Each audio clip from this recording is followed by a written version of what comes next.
விஜய் ரொம்ப லேட்டாக வந்தார், அதுதான் இதுக்கான இது. இப்போ திமுககாரன்னு சொல்கிறான், ஏன் அவர் லேட்டாக வந்தார்? உன் தலைவனுக்கு 100 பேர் கூடுவான், அதுவும் 1000 ரூபா கொடுத்து கூட்டிகிட்டு வருவேன்.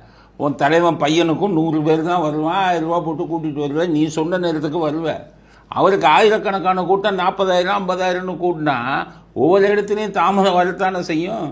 எம்ஜிஆர் சாயங்காலம் 5 மணிக்கு கூட்டம்பாங்க, மறுநாள் காலையில் 5 மணிக்கு வருவார். அன்னைக்கு இருக்கிற போலீஸை அன்னைக்கு இருக்கிற அரசாங்கம் பண்ணி கரெக்டாக அனுமதி கொடுத்தாங்கல்ல. வெக்கமா இல்லையா? அப்போ போலீஸ் அவனுக்கு ஃபோன் பண்ணி, சார் கூட்டம் அதிகம் இருக்குது, இங்கே வராதிங்கன்னு சொல்கிறாங்களாம். ஒரு நியூஸ் வந்திருக்கு. அப்போ எதுக்குப்பா போலீஸ் நீ இருக்க?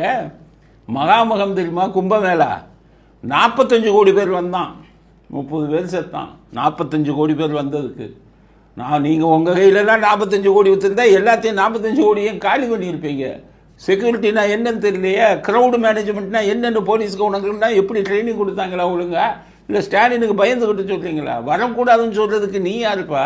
போலீஸ்கிட்ட முதல்ல தேவை நடுநிலைமை. இப்படியே உட்காந்து பேசுவீங்க ஒரு ஆள்கிட்ட.